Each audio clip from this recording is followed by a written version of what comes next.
له لا شريك له ونشهد أن سيدنا ومولانا محمدا عبده ورسوله صلى الله عليه وعلى آله وأصحابه وأزواجه وذرياته وسلم تسليما كثيرا كثيرا. أما بعد فأعوذ بالله من الشيطان الرجيم. بسم الله الرحمن الرحيم. وما أرسلناك إلا رحمة للعالمين.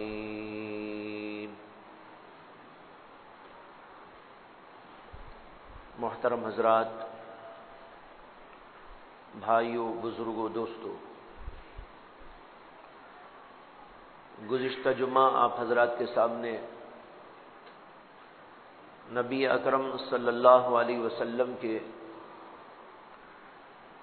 احوال اور آپ کی سیرت کے کچھ گوشوں پر گفتگو کرنے کا خیال ظاہر کیا گیا تھا، اور گزشتہ جمعہ اللہ کے نبی علیہ الصلاۃ والسلام کی پیدائش کا تذکرہ آپ کے سامنے آیا. جب اللہ کے نبی علیہ الصلاۃ والسلام کی پیدائش ہوئی، دنیا کے اندر کچھ عجیب حالات پیش آئے. ایک تو یہ کہ اللہ کے نبی علیہ الصلاۃ والسلام جب پیدا ہوئے تو آپ سجدے کی حالت میں تھے اور آپ کی شہادت کی انگلی آسمان کی طرف اٹھی ہوئی تھی. دوسرے یہ واقعہ پیش آیا کہ کسریٰ کے محل کے 14 کنگورے گر گئے. ایک بات یہ پیش آئی کہ ایران کا وہ آتش کدہ جہاں پر 1000 برس سے آگ برابر جلتی جا رہی تھی اور اس کو جلانے والے لوگ مسلسل اس کو جلاتے چلے جاتے تھے، وہ اچانک یکلخت بجھ گیا. اور اسی زمانے میں بادشاہ کسریٰ نے خواب دیکھا. خواب کے اندر وہ دیکھتا ہے کہ 14 کنگورے اس کے محل کے جھڑ گئے، گر گئے، اور یہ بھی خواب کے اندر دیکھتا ہے کہ عرب کے اونٹ گھوڑوں کو بھگائے لے جا رہے ہیں اور دریا کا پانی خشک ہو گیا ہے اور یہ گھوڑے چار طرف پھیل جا رہے ہیں. خواب دیکھنے کے بعد اس کو عجیب لگا اور خوف بھی معلوم ہونے لگا، لیکن وہ کسی کے سامنے اس کا ذکر کرے اس سے اس کو حجاب سا ہو رہا تھا اور خوف بھی معلوم ہو رہا تھا. صبح اپنے دربار میں بیٹھا تو اس کا ایک وزیر آیا اور اس نے بتایا کہ محل کے 14 کنگورے جھڑ گئے ہیں اور یہ بھی کہ آتش کدہ فارس بجھ گیا ہے. اس نے کہا کہ اگر ایسا ہوا ہے تو سنو کہ مجھے ایک خواب ایسا نظر آیا ہے، اس لیے بتاؤ کہ اس کی تعبیر کیا ہوگی. لوگوں نے کہا کہ یہ تعبیر معلوم کرنے اور ان چیزوں کے بارے میں تبصرہ کرنے کے لیے کوئی بہت بڑے جانکار آدمی کی ضرورت ہے. اس نے اپنے گورنر نعمان بن منذر کو خط لکھا کہ ایسے ایسے حالات پیش آئے ہیں اور ایسا خواب نظر آیا ہے، کوئی ایسا آدمی دو جو اس کی تعبیر بیان کر سکے اور اس کی توجیہ بیان کرے. نعمان بن منذر کسرا کی طرف سے بعض علاقوں کا گورنر تھا. اس نے عبد المسیح نام کا ایک عیسائی بہت بڑا پادری اور پڑھا لکھا آدمی اس کو بھیج دیا کہ جاؤ بادشاہ کے پاس. جب وہ بادشاہ کے پاس میں آیا تو بادشاہ نے کہا کہ تم اس کے بارے میں کچھ جانکاری رکھتے ہو تو بتاؤ. ایسا ایسا واقعہ پیش آیا ہے اور ایسا خواب نظر آیا ہے. اس نے کہا کہ حضور اس کے بارے میں تو میں تو زیادہ بتا نہیں سکتا، البتہ میرا ماموں ہے بہت بڑا جانکار، آپ اگر چاہیں تو اس سے معلوم کر سکتے ہیں. اس کے ماموں کا نام تھا ستیش. اس نے کہا کہ اچھا ٹھیک ہے، تم اپنے ماموں کے پاس میں جاؤ اور اس سے معلوم کر کے آؤ. یہ عبد المسیح نامی آدمی جو بڑا عالم تھا وہ اپنے ماموں کے پاس میں پہنچا. جب ماموں کے پاس میں پہنچا تو دیکھتا ہے کہ وہ آخری حالت کے اندر ہے، نزع کی حالت طاری. اس نے کچھ اشعار کے اندر اس سے کہا کہ بادشاہ نے مجھے بھیجا ہے تمہارے سے کچھ بات کرنے کے لیے. تو اس کو ذرا سا ہوش سنبھلا تو اس نے کہا خود بخود، وہ نجومی آدمی بھی تھا، اس نے کہا بادشاہ نے تم کو بھیجا ہے اور ایسے حال میں بھیجا ہے کہ میں اس دنیا سے رخصت ہونے والا ہوں. اور یہ بھی کہا کہ جب اللہ کا کلام پڑھا جائے گا ساری دنیا میں اللہ کے گیت گانے والے گائیں گے تو پھر بادشاہ کی یعنی کسرا کی حکومت صرف 14 پشتوں تک باقی رہ جائے گی، اس کے بعد گر جائے گی. یہ 14 کنگورے گرنے کا اس نے تذکرہ کرتے ہوئے کہا کہ 14 کنگورے کیا ہیں، اس کی 14 پشتیں چلے گی، اس کے بعد اس کی پوری حکومت ختم ہو جائے گی. چنانچہ اسی طرح واقعہ ہوا، بادشاہ کو آ کے بتا دیا گیا. اس کے بعد بہرحال جو ہونا تھا ہوتا رہا. ایک واقعہ یہ عظیم الشان اللہ کے نبی علیہ السلام کی پیدائش کے وقت میں پیش آیا. اللہ کے نبی علیہ السلام کی پیدائش کے بعد آپ کی پرورش اور تربیت سب سے پہلے تو آپ کی والدہ نے کی، اس لیے کہ والد محترم کا انتقال اللہ کے نبی علیہ السلام کے پیٹ میں رہنے ہی کے دور میں ہو گیا تھا. اللہ کے نبی ابھی پیدا ہی نہیں ہوئے تھے کہ باپ کا سایہ آپ کے اوپر سے اڑ گیا.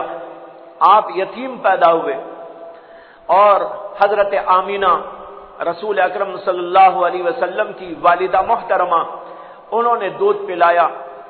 اور عرب کا دستور یہ تھا کہ عرب کے اندر عام طور پر مائیں ہی اپنے بچوں کی پوری پرورش، کفالت اور دودھ کے پلانے کا نظام نہیں رکھتی تھی، بلکہ عموماً دائیاں ہوتی تھی اور ان دائیوں کے حوالے بچے کو کر دیا جاتا تھا. اور عام طور پر یہ دائیاں عرب کے گاؤں اور دیہات میں ہوا کرتی تھی. وہاں کی عورتیں لے جاتی تھی بچوں کو اور ان کی تربیت و کفالت کرتی تھی، بچوں کو دودھ پلاتی تھی. اور اس کی وجہ یہ تھی کہ عرب کے لوگ یہ چاہتے تھے کہ بچے کی پرورش اور تربیت ایسے ماحول میں ہو جہاں آب و ہوا اچھی ہو، اس لیے گاؤں دیہات کی فضا اچھی معلوم ہوتی تھی. اور دوسرے یہ کہ عربوں کی زبان جو عربی زبان تھی وہ چاہتے تھے کہ اس کو پورے طور پر محفوظ رکھا جائے. شہروں کے اندر کی فضا ایسی ہوتی ہے کہ وہاں ادھر کا اور ادھر کا آدمی آ کے بس جاتا ہے، عجمی لوگ آ کے بس جاتے ہیں اور عجمی زبان بھی وہاں پر چل پڑتی ہے. اور عرب کے اندر عجمی زبان کا بولنا معیوب سمجھا جاتا تھا، اس لیے وہاں کے لوگ چاہتے تھے کہ بچوں کو دیہات میں بھیج دیا جائے، وہیں پر بچوں کی پرورش ہو، کفالت ہو، تاکہ بچے خالص عربی ماحول میں رہیں، خالص عربی زبان کے عادی بنے اور کوئی دوسرا اثر عجمی زبانوں کا اور عجمی تہذیبوں کا ان کے اوپر نہ ہو پائے. جب اللہ کے نبی علیہ السلام ماں کے پاس پرورش پا رہے تھے اور چند ہی ایام گزرے تھے تو کچھ دیہات کی عورتیں مکہ المکرمہ میں وارد ہوئی کہ بھئی کسی کہاں کوئی بچہ ہو تو لے جائے. قافلوں کے قافلے آتے تھے دیہاتوں سے. چنانچہ ایک قافلہ بنو سعد قبیلے کا آیا اور ان کی عورتوں نے تلاش کر دیا کہاں کہاں بچے موجود ہیں لے جائیں. بہت سارے بچے اس زمانے میں پیدا ہوئے تھے اور ان بچوں کو لے جانے والی عورتیں لے جانے لگی. حضرت نبی اکرم صلی اللہ علیہ وسلم کی والدہ اور آپ کے خاندانی لوگ بھی یہ چاہتے تھے کہ کسی دیہاتی عورت کے پاس اس بچے کو دے دیا جائے اور وہاں پر اس کی پرورش و کفالت ہو. لیکن جس عورت کے سامنے بھی پیش کیا گیا تو وہ جب معلوم کرتی تھی کہ یہ بچہ یتیم بچہ ہے تو حضور اقدس صلی اللہ علیہ وسلم کو کوئی لینے کے لیے تیار نہ ہوتی. وہ یہ سمجھتی تھی کہ یتیم بچہ ہے, یتیم بچوں کو لے جائیں گے, ہم پرورش کریں گے, دودھ پلائیں گے, لیکن ہمیں کیا ملے گا؟ اس کے عوض میں معاوضے میں کچھ ملنا تو چاہیے, لیکن کچھ ملنے کا نہیں ہے, امید زیادہ نہیں ہے. وہ کہتے تھے کہ بھئی کسی اور بچے کو لے لیں گے. اللہ کے نبی علیہ الصلوۃ والسلام کئی ایسی دائیوں کے پاس پیش کیے گئے, لیکن ان دائیوں نے کہا کہ نہیں نہیں, ہم کو دوسرا بچہ چاہیے. اخیر میں حضرت حلیمہ رہ گئی, وہ بھی اسی قافلے کے ساتھ آئی تھی. حضرت حلیمہ کی روایت ہے کہ انہوں نے فرمایا کہ جب میں آئی مکے تو میرا حال یہ تھا کہ میرے ساتھ میرا شوہر تھا اور میرا ایک دودھ پیتا بچہ تھا, لیکن میری چھاتیوں میں دودھ اتنا کم تھا کہ خود میرے بچے کے لیے ناکافی ہوتا تھا. اور جب ہاں آئے تھے مکہ مکرمہ تو ہمارے ساتھ ایک گدھی تھی اور ایک اونٹ تھا, لیکن ان جانوروں کا حال یہ تھا کہ غذا ٹھیک طور پر نہ دینے کی وجہ سے یہ اونٹنی بھی دودھ نہیں دیا کرتی تھی اور بالکل لاغر اور کمزور بہت دیر سے چلا کرتی تھی. یہ صورتحال تھی کہ ہم آئے مکے میں اور جب دیکھا کہ ساری عورتیں یہاں کے بچوں کو لے لے کے جا رہی ہیں اور ہمارے لیے کوئی بچہ نہیں ہے یہاں پر سوائے اس یتیم بچے کے جس کا نام محمد ہے صلی اللہ علیہ وسلم, تو وہ کہتی ہیں کہ ہم نے بھی سوچنا شروع کر دیا کہ یتیم بچے کو لے جا کے رکھیں گی تو ہمیں کیا ملے گا, عوض میں معاوضے میں تو کچھ ملنے والا نہیں. لیکن جب کوئی بچہ نہ ملا تو ان کے دل میں آیا کہ چلو بغیر کسی بچے کو لیے واپس جانے کے بجائے اسی یتیم بچے کو لے کے چلے جائیں گے, ہو سکتا ہے کہ اللہ اسی کی وجہ سے ہمیں برکت دے دے. ان کے دل کے اندر یہ بات آئی. انہوں نے اپنے شوہر سے مشورہ کیا, شوہر نے ہاں میں ہاں ملائی اور کہا ہاں چلو اسی یتیم بچے کو لے جائیں گے, ہو سکتا ہے کہ اس کی وجہ سے اللہ ہمیں برکت دے دے. حضرت حلیمہ سعدیہ محمد صلی اللہ علیہ وسلم کی والدہ سے ملی اور بچے کو لے جانے کی بات کہنے لگی. ان کو تو انتظاری تھا. انہوں نے کہا کہ بہت اچھا, ہمارے بچے کو لے جاؤ, جو ہم سے ہو سکے گا ہم تمہاری خدمت کریں گے. بات طے ہو گئی اور حضرت حلیمہ اللہ کے نبی محمد الرسول اللہ صلی اللہ علیہ وسلم کو اسی شیر خارگی کے عالم میں لے کر جب واپس ہونے لگتی ہے, ان کی خود روایت ہے اور گواہی ہے کہ جو ہی ہم بچے کو لے کر چلنے لگے میری چھاتیوں میں ایسا دودھ ابلنے لگا کہ اس بچے کو اور میرے بچے کو دونوں کو کافی ہو کر اور بچوں کے لیے بھی ہو سکتا. آئی تھی تو یہ حال کہ چھاتیوں میں دودھ نہ تھا, اللہ کے نبی صلی اللہ علیہ وسلم کو لے کے واپس ہو رہی ہے تو صورتحال یہ ہے کہ چھاتیوں میں دودھ ابلنے لگا. اور کہتی ہیں کہ وہ اونٹنی جس پر کہ ہم آئے تھے اور وہ اتنی لاغر اور کمزور تھی کہ بہت دیر سے چلا کرتی تھی اور قافلے کے پیچھے پیچھے رہا کرتی تھی, لیکن اس موقع پر ہم اللہ کے نبی صلی اللہ علیہ وسلم کو لے کے جا رہے تھے تو وہ اونٹنی سب سے آگے آگے دوڑ رہی. جو قافلے کی عورتیں تھیں انہوں نے مجھ سے پوچھا کہ حلیمہ یہ وہی اونٹنی ہے یا دوسری تم نے خرید لی؟ میں نے کہا وہی اونٹنی ہے. تو ان کو بڑا تعجب ہونے لگا کہ آئے تھے تو ایسی تھی اور جا رہے ہو تو ایسی اونٹنی کہ وہی اونٹنی دوڑ لگاتی چلی جا رہی ہے۔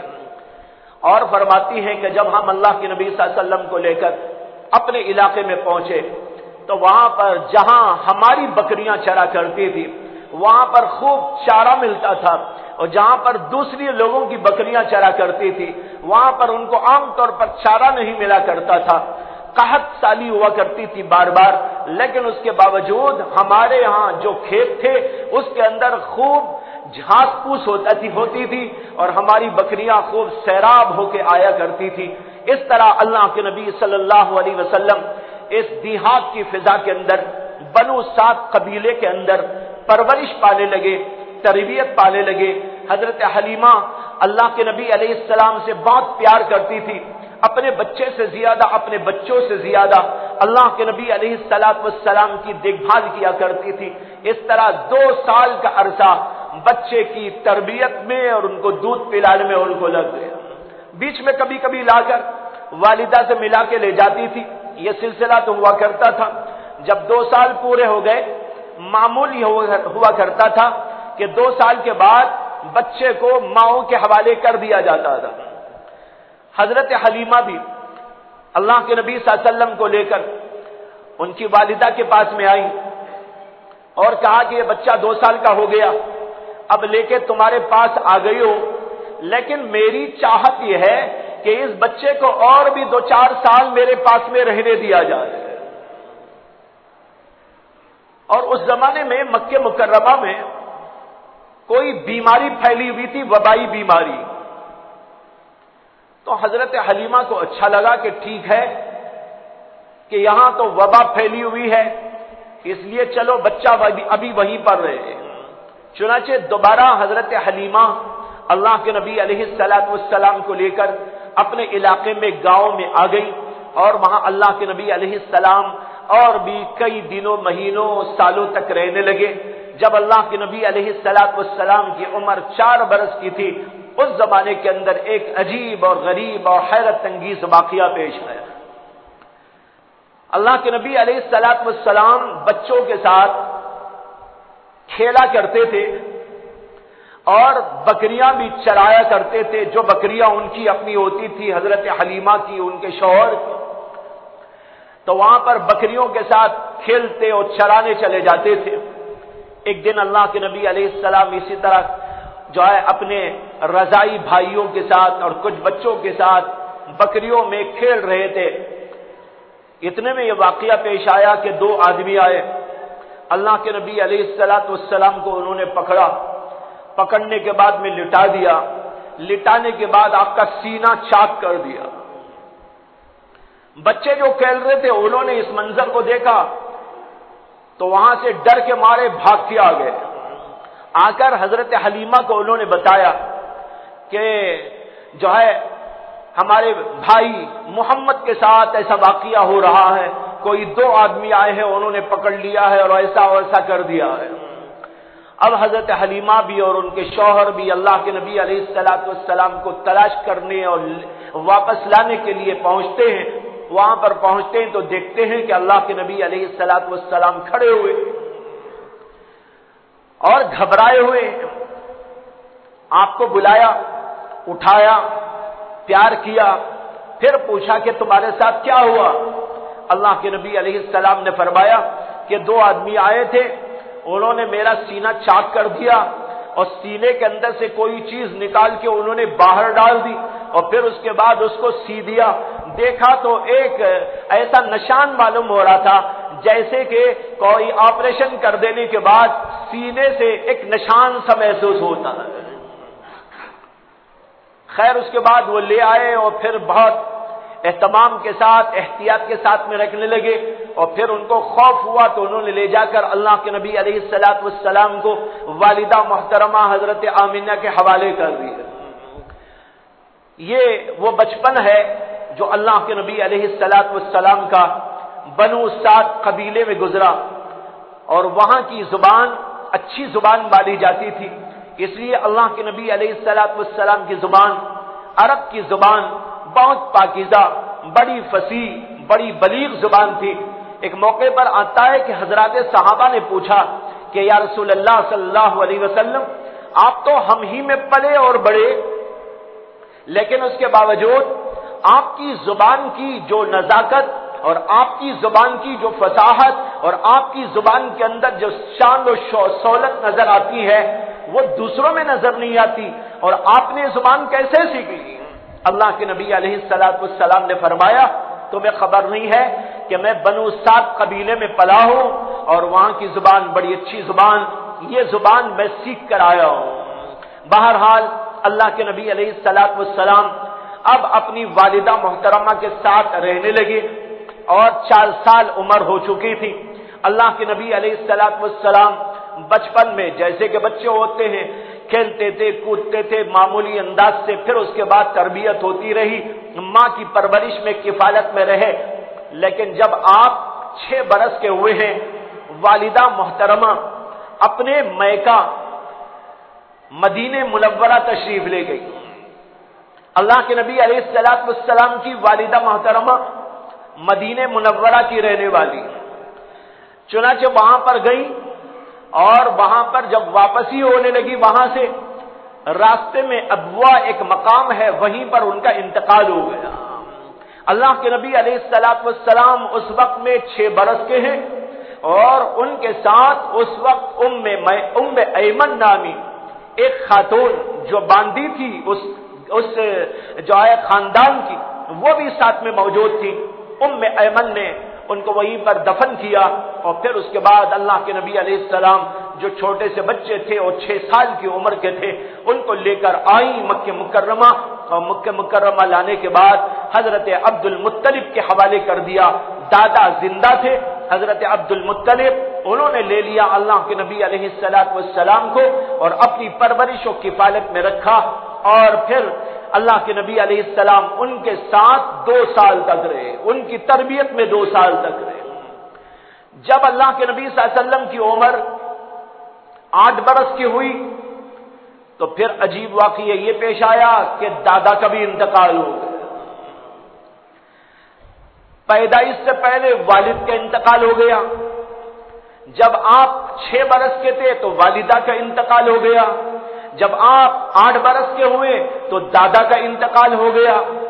دادا انتقال کرتے کرتے اپنے بیٹے حضرت ابو طالب سے کہنے لگے کہ اس میرے بچے کی کفالت کرنا، اس کی دیکھ بھال کرنا اور اس کے ساتھ اچھا سلوک کرنا، اپنے بچوں کے جیسا اس کے ساتھ میں معاملہ کرنا۔ انہوں نے ان کو وصیت کی، چنانچہ ان کے انتقال کے بعد حضرت ابو طالب جو حضور اقدس صلی اللہ علیہ وسلم کے چچا ہیں، انہوں نے اسی وصیت کے مطابق بچے کو لے لیا اور اپنی کفالت میں رکھا، اور حضرت ابو طالب کے گھر اللہ کے نبی علیہ السلام پروان چڑھتے رہے، بڑے ہوتے رہے۔ جب آپ کی عمر ہوئی 12 برس تو نبی اکرم صلی اللہ علیہ وسلم کو لے کر حضرت ابو طالب نے ملک شام کا سفر کیا۔ ملک شام عرب لوگوں کے لیے خاص طور پر بہت بڑی منڈی تھی، لوگ وہاں پر جایا کرتے تھے اور خرید و فروخت کرتے تھے، ادھر سے چیزیں ادھر لے جاتے تھے، ادھر سے چیزیں ادھر لایا کرتے تھے۔ تجارتی تعلقات ملک شام سے بڑے گہرے طور پر وابستہ تھے۔ چنانچہ ملک شام حضرت ابو طالب کا سفر طے تھا، اور یہ سفر تھا اسی تجارت کی غرض سے۔ سال میں 1 بار 2 بار کبھی 3 بار جیسے جیسے لوگ ہوا کرتے تھے ان کی تجارتیں ہوا کرتی تھی، اس کے مطابق وہاں کے لوگ جب قافلہ تیار ہوتا تھا، تنہا جانے کا دور نہیں تھا، تنہا سفر نہیں ہوا کرتا تھا، قافلوں کے قافلے جایا کرتے تھے، اس لیے کہ ڈاکوؤں کا ڈر تھا، چوروں کا ڈر تھا، قتل و غارت گری کا ڈر تھا، اس لیے عام طور پر جو سفر ہوا کرتا تھا وہ قافلوں کے ساتھ میں ہوا کرتا تھا۔ ایک قافلہ تیار ہو گیا تھا ملک شام کو جانے کے لیے، تو حضرت ابو طالب بھی اس میں جانے کے لیے تیار ہوئے۔ ان کا ارادہ نہیں تھا کہ محمد صلی اللہ علیہ وسلم کو بھی ساتھ لے جائے، لیکن جب اللہ کے نبی صلی اللہ علیہ وسلم نے دیکھا کہ ابو طالب سفر میں جا رہے ہیں تو آپ کچھ آزردہ خاطر ہو گئے. آپ کے چہرے سے لگ رہا تھا کہ آپ کچھ پریشان ہیں. آپ نے غالباً یہ محسوس کیا کہ چچا کی تربیت میں رہتا ہوں، دن رات وہ خبرگیری کرتے ہیں، دن رات میری طرف توجہ کرتے ہیں، اب وہ چلے جائیں گے تو میں تنہائی محسوس کروں گا، اس لیے وہ آزردہ خاطر ہوئے. تو حضرت ابو طالب نے یہ سوچا کہ چلو اس بچے کو بھی ساتھ لے کے چلے جائے. چنانچہ ابو طالب نے نبی اکرم صلی اللہ علیہ وسلم کو بھی اپنی قافلے کے ساتھ شامل فرما لیا اور اپنے ساتھ لے کر سفر کرنے لگے. سفر کرتے کرتے بیچ میں ظاہر ہے کہ کہیں نہ کہیں قیام بھی کرتے جاتے ہیں. ایک مقام آیا جس کو کہتے ہیں شہر بصرہ. شہر بصرہ گئے تو وہاں پر ان کو قیام کر رہا تھا تاکہ آگے کا سفر آسانی سے طے ہو. آرام کرنا تھا، کھانا پینا تھا، یا وہاں بھی کچھ کاروباری سلسلہ ہوگا. بہرحال وہاں پر انہوں نے قیام کیا. جہاں پر قیام کیا تھا وہ جگہ متصل تھی ایک راہب کی خانخواہ. ایک راہب تھا، اس کی خانخواہ بنی ہوئی تھی اور اسی سے متصل ان لوگوں کا قیام تھا. پورا قافلہ وہاں پر اترا ہوا تھا. وہ جو خانخواہ تھی اس کا راہب بحیرہ راہب کہلاتا تھا. اس کو بحیرہ راہب کہتے تھے. بڑا پہنچا ہوا آدمی تھا، عیسائی مذہب کا پیروکار تھا. اس نے دیکھا کہ ایک قافلہ آ کے اترا ہے اور ایسا بار بار وہ دیکھا کرتا تھا. ابو طالب بھی وہاں کئی دفعہ پہلے گئے ہیں. جب جایا کرتے تھے تو وہ ایسی جگہ تھی جہاں پر لوگوں کا قیام ہوتا تھا. گویا کہ اس زمانے میں آپ ایسا سمجھ لیجئے جیسے کہ اس زمانے میں ہوٹل ہوتے ہیں، اس زمانے میں وہاں پر کوئی سرائے ورائے ہوگی، وہاں پر لوگ جا کے قیام کرتے تھے. ابو طالب نے بھی اس سے پہلے کئی دفعہ وہاں قیام کیا تھا. مکے والے عام طور پر جاتے تھے تو بصرہ شہر کے اندر وہیں قیام کرتے تھے. اس نے دیکھا کہ کچھ لوگ آئے ہیں جیسے کہ معمولاً آیا کرتے ہیں، لیکن اس نے محسوس کیا کہ اب کا جو قافلہ ہے اس قافلے میں کچھ عجیب و غریب قسم کی باتیں دیکھ رہا ہوں. اس نے دیکھا کہ ایک بچہ ہے، 12-13 سال کا بچہ. وہ دیکھ رہا ہے کہ اس بچے پر جو ہے بادل کا سایہ رہتا ہے. وہ تھے ہمارے نبی محمد الرسول اللہ صلی اللہ علیہ وسلم. دیکھ رہا ہے کہ محمد صلی اللہ علیہ وسلم کے سر کے اوپر سایہ، جہاں آپ جاتے ہیں سایہ آپ کے ساتھ میں جاتا ہے. دوسرا یہ دیکھا کہ وہاں کے جو درخت ہیں اور پتھر وہ سب کے سب محمد صلی اللہ علیہ وسلم کے سامنے جھک جا رہے ہیں. اس کو بہت عجیب لگا. اس نے آ کر دیکھنا چاہا کہ کون ہے یہ لوگ، کہاں سے آئے ہیں اور کون کون ان لوگوں میں. چنانچہ وہ اپنی خانخواہ سے عموماً نکلا نہیں کرتا تھا، لیکن جب وہ اپنی جگہ بیٹھ کر یہ منظر دیکھنے لگا تو اس کو یہ محسوس ہوا کہ باہر جانا چاہیے. چنانچہ وہ باہر نکلا اور قافلے والوں کے پاس میں آیا اور ان سے کہا تم لوگ کہاں سے آئے ہو. پھر کہا کہ یہ بچہ کون ہے. لوگوں نے کہا کہ اس بچے کا نام محمد ہے، یہ بھی ہمارے قافلے کے ساتھ میں شامل ہے. اس نے کہا کہ اس بچے کے ذمہ دار کون ہیں. کہا کہ یہ ہیں ابو طالب، یہ اس بچے کے چچا ہوتے. اس بحیرہ راہب نے کہا کہ اس بچے کے ساتھ میں کچھ عجیب سی بات دیکھ رہا ہوں اور ان باتوں کی وجہ سے میں یہ محسوس کر رہا ہوں کہ یہ رسول رب العالمین ہے، یہ اللہ کا رسول ہے جس کی بشارت ہماری کتابوں میں، تورات میں اور انجیل میں جو آخری زمانے کے پیغمبر کی خصوصیات اور اس کے کمالات اور اس کی علامتوں کا تذکرہ کیا گیا ہے. میں ایسی کچھ علامتیں اس بچے کے اندر دیکھ رہا ہوں. اس لیے میرا اندازہ اور قیاس یہ ہے کہ بچہ اللہ کا رسول ہے، اس لیے تم اس بچے کی حفاظت کر رہا. پھر اس نے پورے قافلے والوں کی دعوت کی. اللہ کے نبی صلی اللہ علیہ وسلم کے واسطے پورے قافلے کی اس نے دعوت کی اور پورے قافلے والوں کو دعوت دے کر کھلایا اور پلایا، اور پھر حضرت ابو طالب کو بلا کر کہا اس بچے کے بارے میں میرا اندازہ یہ ہے کہ یہ بچہ اللہ کا پیغمبر رسول ہے، اور یہود لوگ اس بچے سے دشمنی کرتے ہیں، اس بچے کی حفاظت کرنا، اور میں تمہیں یہ بھی کہنا چاہتا ہوں بہتر یہ ہے کہ تم اس بچے کو اپنے ساتھ ملک شام لے کر نہ جاؤ، یہیں سے واپس کرو۔ چنانچہ حضرت ابو طالب نے وہیں سے اپنے غلام کے ہاتھ اللہ کے نبی علیہ الصلوۃ والسلام کو واپس فرما دیا تھا۔ آپ مکہ تشریف لے آئے، بہرحال یہ قافلہ آگے بڑھا، اس کے بعد جب آنا تھا آ گیا۔ یہ ایک سفر تھا اللہ کے نبی علیہ الصلوۃ والسلام کا، اور اس کی غرض حضرت ابو طالب کے ساتھ میں جانا تھا، اور ابو طالب یہاں جا رہے تھے محض تجارت کی غرض سے، اور تجارت کرنے کے بعد وہ واپس تشریف لائے۔ پھر اللہ کے نبی علیہ السلام انہی کے ساتھ رہتے تھے، انہی کے گھر میں رہتے تھے، پرورش و کفالت ہوتی رہی۔ اسی درمیان کچھ عرب کے علاقوں میں واقعات پیش آئے، جیسے کہ ایک جنگ ہوئی، اور اس جنگ کے اندر قریش کے قبیلے اور ایک اور قبیلے کے درمیان میں جنگ ہوئی۔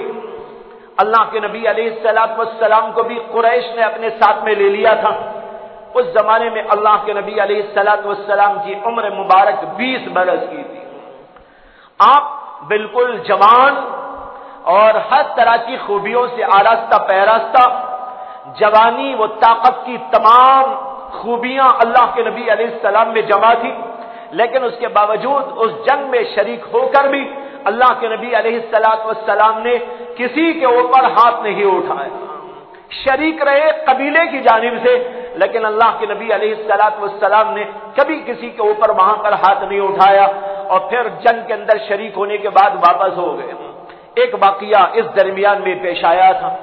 اس طرح اللہ کے نبی علیہ السلام بڑھتے رہے، اور بچپن آپ کا ایسا گزرا کہ اس بچپن کے اندر آپ لغویات میں، ادھر ادھر کھیل کود میں، جیسے کہ جوانوں کے اندر اور بچپن کی فضا میں ہوا کرتا ہے، اللہ کے نبی علیہ الصلوۃ والسلام ہمیشہ اس سے دور رہے۔ بالکل بچپن میں بچپنی کھیل جو کھیل لیتے تھے وہ ہوا، اس کے بعد لڑکپن آنے کے بعد اور جوانی کے آنے کے بعد اللہ کے نبی علیہ الصلوۃ والسلام کسی لغویات میں اور ادھر ادھر کی چیزوں کے اندر مبتلا نہیں ہوئے۔ عام طور پر اللہ کے نبی علیہ الصلوۃ والسلام اچھے کام کیا کرتے تھے، لوگوں کی خدمت کیا کرتے تھے، لوگوں کے ساتھ حسن سلوک کیا کرتے تھے، اور غریبوں، یتیموں، بیواؤں، مسکینوں، ان سب لوگوں کے ساتھ احسان کرنا، ان کے کچھ کام بنا دینا، ان کے ساتھ میں کچھ اچھا رویہ برتنا، اللہ کے نبی علیہ الصلوۃ والسلام کا اس زمانے کے اندر یہی کام تھا۔ جب آپ 25 برس کے لگ بھگ ہو گئے، اور اس زمانے میں آپ بکریاں بھی چراتے تھے، یہ بھی آتا ہے روایات میں کہ اللہ کے نبی علیہ الصلوۃ والسلام اس سے پہلے ہی بچپن میں بھی، پھر لڑکپن میں بھی، پھر اس کے بعد بھی مختلف مراحل میں اللہ کے نبی علیہ الصلوۃ والسلام وہاں کے دستور کے مطابق بکریاں بھی چرایا کرتے تھے۔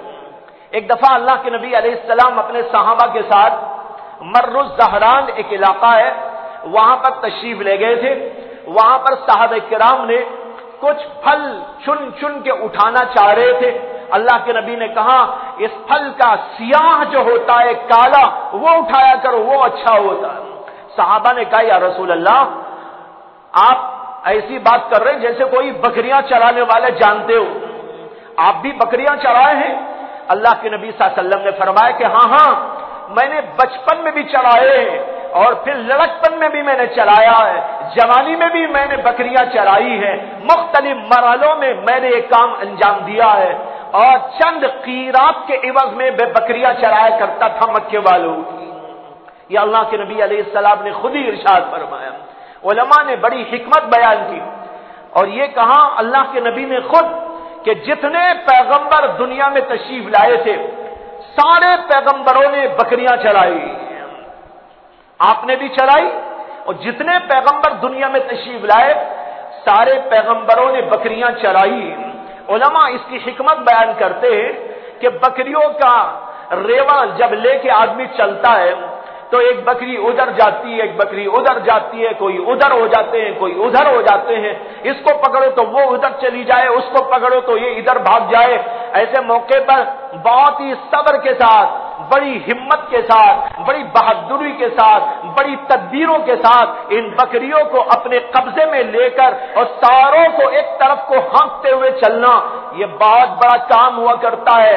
اللہ پیغمبروں سے کام اس لیے لیتا تھا تاکہ امت کو یوں اپنے کنٹرول میں رکھنے، اور امت کے لوگ جو بہتا کرتے ہیں، کوئی ادھر بہک جاتا ہے، کوئی ادھر بہک جاتا ہے، ان سب لوگوں کو کس طرح لے کر چلنا چاہیے، اس کے لیے صبر چاہیے، اس کے لیے ہمت چاہیے، اس کے لیے حلم چاہیے، اس کے لیے تدبیر چاہیے۔ اللہ کے نبیوں پیغمبروں کو یہ ڈیوٹی چونکہ دینی ہوتی ہے، اللہ اس لیے ان سے پہلے بکریاں چھڑواتے ہیں، ان میں وہ صبر پیدا ہو جاتا ہے، وہ حلم کا مادہ پیدا ہو جاتا ہے، اور سب کو لے کر چلنے کی تدبیر اس کے ذہن میں کار فرما ہوتی ہے۔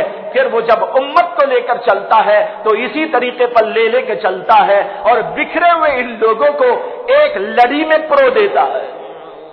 کہاں تھے ابو بکر، کہاں تھے عمر، کہاں تھے عثمان، کہاں تھے اور لوگ، حتیٰ کہ بادشاہ بھی، فقیر بھی، پڑھے ہوئے بھی، ان پڑھ لوگ بھی، جانکار بھی، انجانے لوگ بھی، پہچان والے بھی، نہ پہچاننے والے بھی، اجنبی لوگ بھی، ہر قسم کے لوگ اللہ کے نبی علیہ الصلوۃ والسلام کے ساتھ میں آ کے جڑ جاتے ہیں، حتیٰ کہ بادشاہ بھی جڑ جاتے ہیں۔ یہ صلاحیت پیدا کرنے کے لیے اللہ تبارک و تعالیٰ نے اپنی حکمت بالغہ سے یہ اصول دنیا کے اندر جاری کر دیا کہ اللہ کے پیغمبر دنیا میں آئیں گے اور بکریاں چرا چرا کر یہ سیکھتے رہیں گے، صبر و حلم ان کے اندر آتا رہے گا، تدبیر کا ملکہ بیدار ہوتا رہے گا۔ بہرحال اللہ کے نبی علیہ الصلوۃ والسلام ان سارے مراحل سے گزرتے گزرتے جب لگ بھگ 25 برس کی عمر کے ہوئے، سارے عرب کے اندر اللہ کے نبی علیہ الصلوۃ والسلام کا نام مبارک ایک بلند ترین انسان کے نام کے طور پر، ایک صادق اور امین کے نام کے طور پر دنیا کے اندر مشہور ہو گیا تھا۔ جو بھی آپ کو دیکھتا آپ کی تعظیم کرتا، جو بھی آپ کو دیکھتا آپ سے محبت کیا کرتا، جو بھی آپ کے بارے میں تبصرہ کرتا اچھا اور بھلا تبصرہ کرتا، جو بھی آپ کا نام لیتا آپ کے اسم گرامی کے ساتھ الصادق کا نام لیتا، الامین کا نام لیتا اور کہتا وہ محمد الصادق الامین۔ دنیا بھر میں شہرت، مکے کی گلی گلی کوچے کوچے میں یہ شہرت، بلکہ گھر گھر کے اندر یہ شہرت، بڑوں میں بھی، چھوٹوں میں بھی، بچوں میں بھی، بوڑھوں میں بھی، عورتوں میں بھی، مردوں میں بھی، سب کے اندر اللہ کے نبی علیہ الصلوۃ والسلام کا اسم گرامی بہت ہی محبت کے ساتھ، بڑے پیار کے ساتھ، بڑی عظمت کے ساتھ لیا جاتا ہے اور آپ کی تعریف اور گیت گائی جاتی ہے۔ ایسا ماحول تیار ہو گیا۔ جب اللہ کے نبی علیہ الصلوۃ والسلام کی صداقت و امانت کے ڈنکے بجنے لگے تو مکہ المکرمہ کی ایک بہت مالدار خاتون جن کا نام تھا خدیجہ، اور ان کی تجارت بہت وسیع پیمانے پر جاری تھی،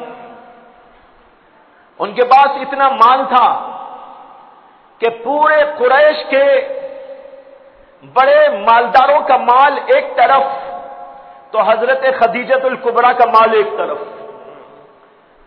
بڑی مالدار خاتون، ان کی تجارت دور دور ملکوں تک پھیلی ہوئی تھی، کئی کئی لوگ ان کا مال لے کر جاتے تھے مختلف خطوں اور علاقوں اور حصوں میں، اور وہاں سے لوٹ کے آتے تھے تجارت کر کر کے، اور حضرت خدیجہ ان کو ان کے مناسب حال پیسہ دے دیا کرتی تھی۔ جب اللہ کے نبی علیہ السلام کی انہوں نے شہرت سنی کہ مکے کا ایک نوجوان 24-25 سال کا، بہت ہی امانت دار، بہت ہی سچا، کہ اس کے ڈنکے بج رہے ہیں، تو انہوں نے یہ سوچا کہ کیوں نہ ایسے آدمی کو بھی اپنی تجارت میں لے لوں اور ان کے ذریعے بھی اپنی تجارت کو فروغ دو۔ چنانچہ اللہ کے نبی علیہ الصلوۃ والسلام کو انہوں نے بلایا بلانے کے بعد میں کہا کہ میری تجارت فلاں فلاں جگہ پر چلتی ہے، اور اگر تم چاہو تو میں تم کو بھی تجارت میں داخل کر لوں اور تم میرا مال لے کے جاؤ اور فلاں علاقے میں لے جا کر اس کو بیچ کر آؤ، اور پھر اس کے بعد میں جو نفع ہوگا اس میں تم کو دوسروں سے زیادہ دوں۔ اللہ کے نبی علیہ السلام تیار ہو گئے اور ملک شام اللہ کے نبی علیہ السلام کا سفر طے ہو گئے۔ اللہ کے نبی علیہ السلام حضرت خدیجہ کا مال لے کر یہ دوسرا سفر فرما رہے ہیں، اور اس وقت آپ کی عمر لگ بھگ 25 برس کی۔ آپ تشریف لے گئے اور اتفاق ایسا ہوا کہ اب جو قافلہ چلا مکے سے، وہ قافلہ بھی جو ہے بصرہ شہر میں قیام کرنے لگا۔ جیسے پہلے حضرت ابو طالب کے ساتھ میں گئے تھے تو وہاں بھی بصرہ ہی شہر کے اندر قیام ہوا تھا، وہ شاید بیچ میں بڑا شہر ملتا تھا، وہاں سہولتیں تھی، اس لیے یہ آنے جانے والے قافلے وہیں پر اترتے تھے، قیام کرتے تھے۔ اب جانے والا قافلہ بھی وہیں پر اترا۔ اب جو اترا ہے تو وہاں ایسے راہب کی خانقاہ کے پاس میں قیام ہوا جس کا نام تھا نستورا، وہ بھی ایک راہب تھا، یعنی ایک پادری تھا، اور عیسائی اور یہودی کتابوں کا بہت بڑا جانکار تھا۔ اس نے جب دیکھا محمد صلی اللہ علیہ وسلم تو اس نے پہچان لیا کہ یہ آخری نبی ہیں جن کا تذکرہ ہم نے اپنی کتابوں میں پڑھا ہے۔ اللہ کے نبی علیہ السلام کو بلا کر اس نے بات چیت کی اور قافلے والوں سے بھی کہا کہ جو ہے یہ اللہ کا رسول ہے، آخری پیغمبر ہے، اس کی حفاظت کرنا۔ یہ دوسرا واقعہ پیش آیا تھا جب اللہ کے نبی علیہ السلام کی عمر 25 برس کی۔ آپ قافلہ لے کر آگے بڑھ گئے اور تجارت کرنے کے بعد واپس تشریف لائے تو ماشاءاللہ آپ کے اس تجارت سے حضرت خدیجہ کو بہت نفع ہوا، بنسبت اور لوگوں کے حضرت نبی اکرم صلی اللہ علیہ وسلم کی تجارت کے حضرت خدیجہ الکبریٰ کو بہت زیادہ نفع ہوا۔ انہوں نے اسی اصول کے مطابق جو طے ہوا تھا اللہ کے نبی علیہ السلام کو نفع دے دیا۔ یہ 25 سال کی عمر تھی اللہ کے نبی صلی اللہ علیہ وسلم کی۔ اسی زمانے میں حضرت خدیجہ الکبریٰ بیوہ ہو چکی تھی، بلکہ 2 شوہروں سے وہ بیوہ ہو چکی تھی، 2 شوہر ان سے انتقال کر گئے تھے۔ حضرت خدیجہ الکبریٰ نے اللہ کے نبی علیہ السلام کی صداقت، امانت، دیانت، ان سب چیزوں کو دیکھا، اور اس کے ساتھ یہ بھی کہ اللہ کے نبی کے ساتھ اس سفر کے موقع پر اپنے غلام میسرہ کو انہوں نے بھیجا تھا۔ میسرہ حضرت خدیجہ کا غلام تھا، وہ بھی اللہ کے نبی کے ساتھ میں گیا تھا۔ اس نے جگہ جگہ اللہ کے نبی علیہ السلام کے حالات دیکھے، وہ برابر یہ دیکھتا تھا کہ اللہ کے نبی علیہ السلام کی حفاظت 2 فرشتے کرتے جا رہے ہیں، اس کو نظر آ رہا تھا۔ پھر نستورا جو راہب تھا، اس راہب نے جو کچھ بتایا وہ بھی اس کو معلوم تھا، اس نے بھی اس کے سامنے ہی بتایا تھا۔ تو جگہ جگہ یہ حالات دیکھ کر اور اللہ کے نبی کے اخلاق کو دیکھ کر اور نستورا کی جو باتیں ہیں وہ سننے کے بعد جب وہ واپس آیا تو حضرت خدیجہ کو بتانے لگا کہ یہ محمد جو گئے تھے تجارت میں میرے ساتھ، ان کے ایسے ایسے احوال ہیں، ان کے ساتھ میں دیکھتا ہوں کہ فرشتے ہیں۔ اور نستورا نے ان کے بارے میں یہ بات کہی کہ وہ آخری زمانے کے پیغمبر ہیں، اور اس نے ان کو پہچان لیا تھا اپنی کتابوں میں لکھے ہوئے احوال کے مطابق، علامات کے مطابق۔ یہ ساری بات حضرت خدیجہ کو انہوں نے سنائی تو حضرت خدیجہ کو دلچسپی پیدا ہوئی کہ اللہ کے نبی علیہ السلام یعنی محمد صلی اللہ علیہ وسلم سے میری شادی ہو جائے، لیکن ان کی عمر اس وقت 40 برس کی تھی، 2 شوہر ان کے انتقال ہو چکے تھے، اور اللہ کے نبی علیہ السلام کی اب تک کوئی شادی نہ ہوئی تھی، اور اللہ کے نبی علیہ السلام کی عمر اب 25 برس تھی۔ تو ان کو کچھ تذبذب ہونے لگا کہ محمد صلی اللہ علیہ وسلم اس کو قبول بھی کریں گے کہ نہیں کریں گے۔ انہوں نے ایک عورت کو بیچ میں واسطہ بنایا اور محمد صلی اللہ علیہ وسلم تک پیغام پہنچایا۔ اللہ کے نبی علیہ السلام نے فرمایا کہ میں تو اس بارے میں کچھ نہیں کہہ سکتا جب تک کہ اپنے خاندان والوں سے مشورہ نہ کر لوں۔ میرے بڑے ابو طالب ہیں، میں پہلے ابو طالب سے مشورہ کروں گا، پھر گھر کے لوگوں سے مشورہ کروں گا، پھر اس کے بعد میں بتاؤں۔ چنانچہ اللہ کے نبی علیہ السلام نے ابو طالب کے سامنے تذکرہ کیا۔ ابو طالب نے اپنے اور لوگوں سے مشورہ کیا۔ مشورہ کرنے کے بعد یہ طے کر دیا کہ یہ تو اچھا ہے، اس لیے کہ خدیجہ کا نام اتنا روشن تھا مکے کے اندر، ان کی صداقت و دیانت و امانت اور اس کے ساتھ ان کی عفت اور عصمت اور پاک بازی سارے علاقے کے اندر ایک مشہور ترین بات تھی۔ ان کا نام لیتے تھے لوگ بڑی عظمت کے ساتھ میں لیتے تھے۔ انہوں نے کہا کہ بھئی ایسی پاک باز عورت کہاں ملے گی اور ایسی سچی اور اس کے ساتھ مالدار عورت بھی ہے، چلو اللہ کے نبی صلی اللہ علیہ وسلم کا نکاح ہو جائے۔ چنانچہ خاندان والوں نے طے کر دیا اور ایک تاریخ مقرر کر دی۔ تاریخ مقرر کرنے کے بعد نبی اکرم صلی اللہ علیہ وسلم کو لے کر حضرت ابو طالب اور مکے کے کچھ بڑے بڑے لوگ اور خاندان کے کچھ لوگ حضرت خدیجہ کے مکان پہ پہنچ گئے۔ نکاح کا طریقہ یہ تھا کہ یہاں سے چلے اور ان کے گھر میں جا کے بیٹھ گئے۔ وہاں نہ رقے چھاپے جاتے تھے، نہ کوئی فنکشن ہال اس کے لیے تیار۔ اللہ کے نبی علیہ السلام کو لے کر گھر کے لوگ اور ذرا وہاں کے بڑے لوگ مکے کے وہ سب حضرت خدیجۃ الکبریٰ کے مکان پر پہنچ گئے۔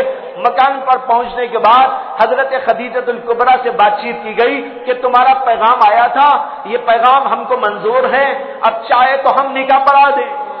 چنانچہ اسی مجلس کے اندر نکاح ہو گیا، یہاں طے ہوا اور وہاں پر نکاح ہو گیا۔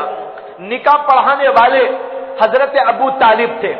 اس زمانے کے اندر ظاہر بات ہے شریعت تو نازل نہیں ہوئی تھی، وہ آیتیں تو نہیں تھی جو آج نکاح میں پڑھی جاتی ہیں، اور شریعت کے مطابق جو آج طریقہ کار ہوتا ہے وہ طریقہ تو نہیں تھا، لیکن وہاں جو طریقہ تھا اس طریقے کے مطابق اللہ کے نبی صلی اللہ علیہ وسلم کا نکاح پڑھایا گیا، یعنی گواہوں کی موجودگی میں اور اس کے ساتھ مہر مقرر کر کے وہیں پر جوڑا باندھنے کی بات ایجاب و قبول کرا دیا گیا۔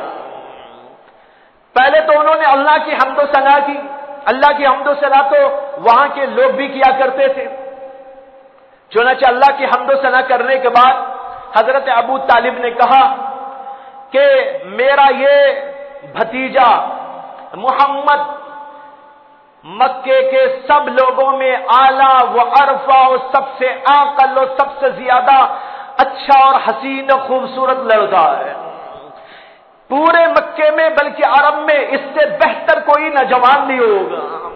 میں اس اپنے بھتیجے کا نکاح خدیجہ بنت خویلد کے ساتھ پڑھاتا ہوں اور ان کا جوڑا بناتا ہوں اور اس کا مہر 12 اونٹ طے کرتا ہوں۔